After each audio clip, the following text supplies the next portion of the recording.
Vadodara railway station પર પોલીસનું સફળ ઓપરેશન બિહારથી સુરત લઈ જવાતા 11 સગીર બાળકોને રેસ્ક્યુ કરાયા, 7 શખ્સોની અટકાયત કરાઈ।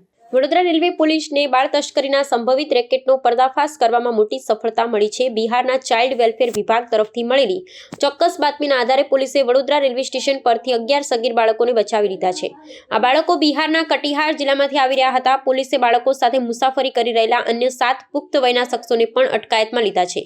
આમ કુલ 18 લોકોને કસ્ટડીમાં લઈ પોલીસે સઘન પૂછપરછ શરૂ કરી છે। પોલીસ સૂત્રોના જણાવ્યા અનુસાર બિહારની એક સંસ્થા દ્વારા વડોદરા પોલીસને જાણ કરવામાં આવી હતી કે કેટલાક બાળકો ટ્રેન મારફતે શંકાસ્પદ હાલતમાં લઈ જવામાં આવી રહ્યા છે।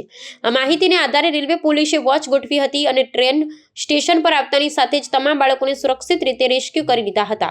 પ્રાથમિક પૂછપરછમાં બાળકોએ રટણ કર્યું હતું કે તેઓ જાતે ટિકિટ ખરીદી અને સુરત ખાતે રહેતા તેમના વાલી વારસ કે સંબંધીઓને મળવા જઈ રહ્યા હતા। જોકે તેમની સાથે રહેલા પુખ્ત વયના લોકો અને બાળકોના જવાબમાં વિસંગતતા જણાતા પોલીસને બાળમજૂરી અથવા તસ્કરીની શંકા પ્રબળ બની છે। હાલમાં રેલવે પોલીસે તમામ બાળકોને કબજો ચાઇલ્ડ વેલફેર કમિટીને સોંપવાની તજવીજ હાથ ધરી છે। પોલીસ હવે દિશામાં ઝીણવટભરી તપાસ કરી રહી છે કે આ બાળકો કોઈ સંગઠિત ગુનાખોરી કે માનવ તસ્કરી કરતી ટોળકીનો શિકાર બન્યા છે કે કેમ। સાથે પકડાયેલા 7 શખ્સોની પણ કડક પૂછપરછ કરવામાં આવી રહી છે, જેથી આ સમગ્ર પ્રકરણ પાછળના મુખ્ય સૂત્રધારો સુધી પહોંચી શકાય। બિહાર ને સુરત પોલીસ સાથે પણ સંકલન સાધી બાળકોના પરિવારજનોનો સંપર્ક કરવાના પ્રયાસો શરૂ કરી દેવામાં આવ્યા છે। બિહારના જે કટિહાર જિલ્લો છે ત્યાંથી મુંબઈ સ્પેશિયલ ટ્રેન આવેલી, એની અંદર જે ચાઇલ્ડ વેલફેરની જે સંસ્થા છે એમને કોઈ બાતમી આપેલી કે ટોટલ 18 જેટલા બાળકો છે એની તસ્કરી કરવામાં આવેલ છે। જે બાબતે આરપીએફ, જીઆરપીએફ અને જે ચાઇલ્ડ વેલફેરની કમિટી છે તો આ લોકોએ બધાએ સાથે મળી અને આ તમામ બાળકોને રેસ્ક્યુ કરવામાં આવેલ છે। ટોટલ 18 જેટલા ને રેસ્ક્યુ કરેલા, એમાં તમામને વિગતે પૂછપરછ કરતા 7 જણ જે છે એ 18 વર્ષથી ઉપરની ઉંમરના છે અને 11 જે બાળકો છે એ 18 વર્ષથી નીચેની ઉંમરના છે, જેને બાળક તરીકે આપણે ગણી શકીએ। આ તમામને અમે વિગતે પૂછપરછ કરી છે। પર્સનલી મેં એમને પૂછપરછ કરી છે।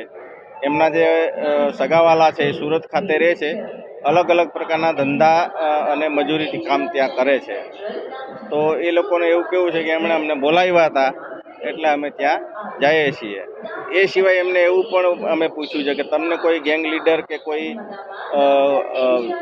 વ્યક્તિએ પરાણે અથવા તો બળજબરીથી તમને ટ્રેનમાં બેસાડ્યા છે કે કેમ, એ બાબતે પૂછપરછ કરતા એ લોકો જણાવે છે કે અમે અમારી રીતે 2 જણના ગ્રુપમાં અથવા 3 જણના ગ્રુપમાં બધાએ ટિકિટ કરાવી અને સુરત ખાતે જઈએ છીએ એવું જણાવેલ છે। આપણે આ સંસ્થાના આધારે આપણે પકડ્યા છે, સંસ્થાના મેસેજના આધારે જે ચાઇલ્ડ વેલફેર નામની જે સંસ્થા આપણે વડોદરામાં કાર્યરત છે, જે ગવર્મેન્ટ તરફથી એમને બધાની નિમણૂક કરેલી હોય છે, એમને કોઈએ પણ કટિહારથી કોઈએ પણ મેસેજ આપ્યો જેથી પોલીસની મદદથી અને એમના બધાના સાથે રાખી અને આ બાળકોને રિસ્યુ કરવામાં આવેલ છે। જે બાળકો પકડાયા છે એ લોકોનો કોઈ ગુનાહિત ઇતિહાસ આગળ કંઈ ધરાવતા એની ઉપર તપાસ અત્યારે અમે પ્રાથમિક પૂછપરછ કરેલ છે, એવો કોઈ ગુનાહિત ઇતિહાસ કે એવું કંઈક જણાયેલ નથી। તેમ છતાં આ તમામના અમે વિગતવારના સરનામા, એડ્રેસ અને પૂછપરછ કરીશું અને આગળની વિગત પછી જ ખબર પડશે કે જેથી અમે એને આગળ શું કાર્યવાહી કરવી છે તે ખબર પડી શકે।